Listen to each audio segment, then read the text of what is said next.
Con el tiempo, esta gente comenzó a cristalizar todos estos pensamientos y esto eventualmente se convirtió en el Nuevo Testamento. Pero desde ese momento, los judíos comenzaron a ser acusados de deicidio, de haber matado a Jesús, de ser responsables de su muerte. Históricamente esto es incorrecto porque el Imperio Romano, que era el ente que estaba dominando Judea en esa época, en Israel en esa época, fueron los culpables de su arresto y de su condena y de su muerte. La crucifixión era más bien un método de ejecución romana que se utilizaba exclusivamente para matar a aquellos miembros de la población que los romanos consideraban subversivos. Jesús era considerado subversivo, por ende Pilato lo ejecutó muy fácilmente porque para él era uno más del montón. De hecho, Pilato era el gobernador de Judea de esa época, era un hombre muy brutal, había sido llamado a regresar a Roma a dar cuenta de sus actos tan brutales, y para él crucificar a uno más no significaba demasiado. Jesús entonces fue crucificado como un subversivo. De hecho, en la placa arriba de la cruz dice Jesús el Nazareno, rey de los judíos. Para Pilato, el que alguien venga a decir que era Mesías o que era el rey era un acto subversivo, punto, no había más que hablar. Entonces, a partir de ese momento se le empezaron a acusar a los judíos de haber sido responsables de la crucifixión. Esta acusación fue posiblemente la más grave que hicieron en esta secta cristiana, este grupo cristiano original, y que después fue como una bola de nieve y se fue agrandando. Y con el tiempo esta acusación se convirtió en algo mucho más grave y lo que comenzó como una simple acusación se convirtió en odio, en un odio muy latente, en un odio muy fuerte. Teológicamente tal vez no tenga demasiado sentido acusar a alguien de haber matado a Jesús cuando desde el punto de vista cristiano la muerte de Jesús se suponía que había sido dictaminada por Dios y estaba prevista para traer la salvación de los cristianos. Pero en cualquier caso acusaron a los judíos de esto y esto se convirtió en un grave problema con el tiempo. Ya vamos a volver un poquito más sobre esto más adelante.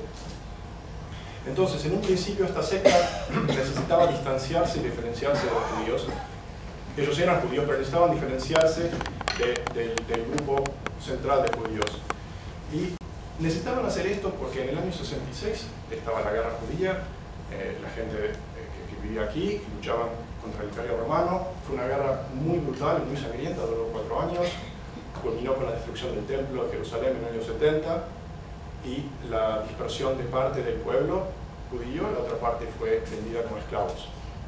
Cuando sucedió esto, entonces esta secta fue necesario que esta secta se distanciara de los guerreros judíos, porque en frente de los romanos ellos necesitaban aparentar o parecer como que no pertenecían al grupo de judíos, porque el grupo de judíos había causado tantos problemas para los romanos que esta gente quiso diferenciarse de ellos.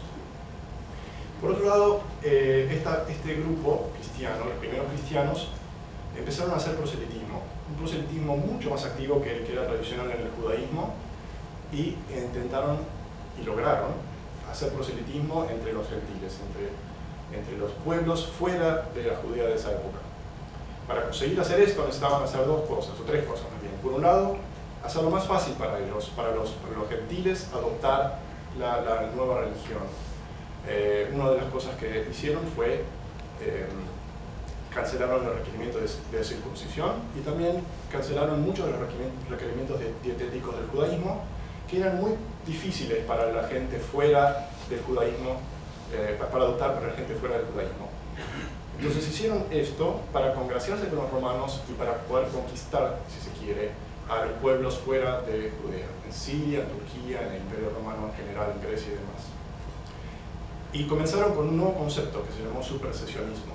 Y el supersesionismo básicamente consiste en indicar que el cristianismo era una rama completamente independiente y separada del judaísmo.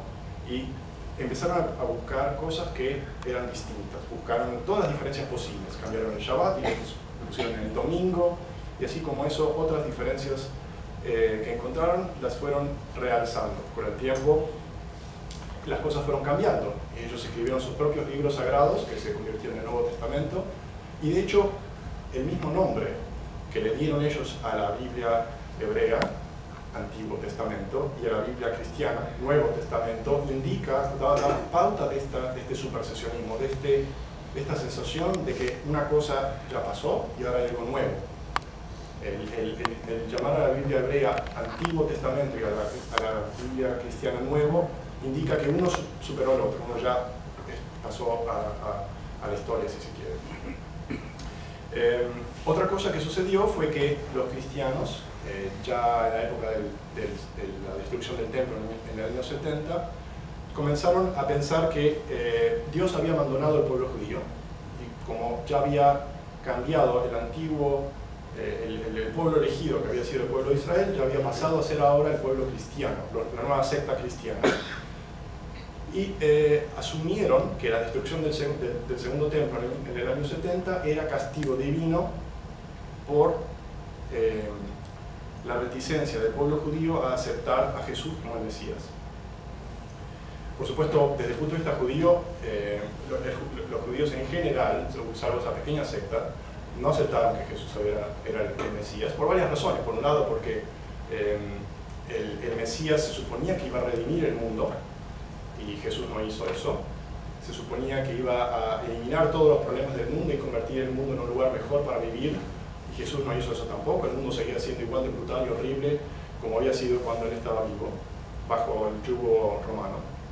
Y además murió de una forma horrenda también. Entonces, desde el punto de vista de la mayoría de los judíos que vivían en Judea y en otras partes del mundo, Jesús no era el Mesías.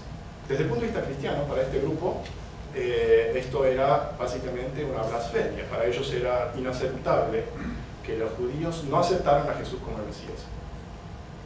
Y por supuesto esto creó una enemistad que con el tiempo se convirtió en algo más grande y terminó siendo odio. Hacia la Edad Media, ese odio llegó a violencia. Lo que comenzó siendo violencia verbal, si se quiere, en el Nuevo Testamento, se convirtió en violencia real. En la época de las Cruzadas, en el siglo XI, los cristianos fueron a liberar Tierra Santa del yugo musulmán, pero en el camino, en Europa, fueron masacrando a todos los judíos que encontraban. Hicieron esto porque para ellos, que venían aquí, venían a Tierra Santa a liberar la Tierra Santa y Jerusalén, el Santo Sepulcro y demás, lo venían a liberar para que estuvieran manos cristianas. Para estos cristianos, el mundo, la liberación de la tierra natal de Jesús y el lugar donde murió, traía en su mente todos los eventos que sucedieron con la muerte de Jesús, la crucifixión y demás, que, recuerden, para los cristianos representaba un acto de asesinato por parte de los judíos. Por más que haya sido históricamente incorrecto, esto es lo que ellos creían. Entonces, cuando fueron a las cruzadas, básicamente fueron matando a todos los judíos que veían, y lo hicieron en forma horrorosa y mataron a muchos miles de personas, especialmente en Alemania, a lo largo del Rin, pero también en la parte de Alsacia, en Francia y en otros lugares, en camino desde Europa hacia Israel, hacia Tierra Santa. Con el tiempo también lo que sucedió fue que en el mundo cristiano se empezó a acusar a los judíos de ser culpables de todos los problemas del mundo. Y no importaba qué tan ridículo haya sido la acusación, para ellos era válida. Entonces, en el siglo XI también surgió una acusación en Inglaterra que era, se llamó el asesinato ritual. El asesinato ritual surgió en Norwich, en Inglaterra, y básicamente era la acusación de que los judíos raptaban a niños cristianos y les extraían la sangre para hacer matzá. Por supuesto, esto no tiene ni cabeza, pero esto no detuvo a nadie, porque todos lo creían. Esto corrió de Inglaterra, rápidamente se esparció por todo el continente, y la gente realmente creía que los judíos hacían esto, y cada vez que desaparecía un niño cristiano, acusaban a los judíos. Y hubo persecución muy violenta, y los torturaban. Ya en esa época estaba la Inquisición, los torturaban, los quemaron muchas veces, tratando de extraerles confesiones de que efectivamente el niño cualquiera desapareció porque los judíos, hay un cabal de judíos supuestamente que los había raptado a estos niños para extraerles la sangre.